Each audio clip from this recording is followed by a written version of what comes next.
Hi, I'm Marty Nemko. The media cherry picks risk takers who won, the actor who made it big, the athlete who defied the odds, the kid from the gritty streets who's now a millionaire. Alas, for every one of those, there are millions of people wondering why follow your passion didn't work. Instead, they struggle to pay the rent, even on a gritty street. In a small attempt to offer some balance, here's the case for the low-risk life, presented with a hypothetical example. Sure, our hero would have found it cool to be an athlete, or maybe an actor, or perhaps an entrepreneur who took his startup public, whereupon he exited, selling his zillion shares, and went on to live the lifestyle of the rich, if not famous. But, rare for a young adult, our hero listened to his parents urging him to be realistic.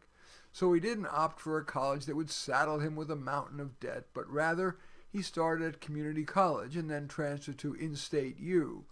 He didn't major in humanities or social sciences, but in accounting. And he didn't let himself get seduced by startups, foosball tables, and Red Bull, but instead enrolled in a federal internship program. He then took a job as an analyst in the first federal agency that would have him. He was a saver more than a spender, and realized that buying luxury rather than middle of the road would yield too little additional pleasure compared with the diminished financial security. So he found it easy to sock away $100 a month atop the government's retirement plan, which is a far better one than most private or nonprofit sector jobs provide. Feeling that the U.S. economy's future may well not be as bright as its past, he didn't invest in stocks, but whenever he had an extra $500, he used Bankrate.com to find the nation's highest yielding CD, guaranteed by the government. He knew that those beat inflation and provide the miracle of compounded interest, and with no stress. Nor did he aspire to save up for a home. He felt housing is a bubble. In merely decent neighborhoods in coastal cities, a house costs more than even 2 physicians can afford. So he rented a studio apartment in said decent neighborhood. Daunted by the 50% divorce rate, and that many couples that stay married just schlep along or worse, he dated, and even live-in. Had a couple of live-in relationships, but he didn't marry.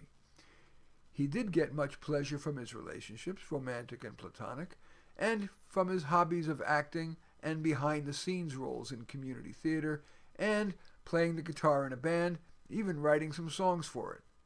He assessed the pleasure-to-risk ratio of those as far better than drugs or alcohol. And per Steve Jobs' famous commencement speech advice, he wore sunscreen. There's nothing sexy about his low-risk life, and it's certainly not one that's touted by the media or even among most friends. But might the low-risk life be worth more attention than it gets?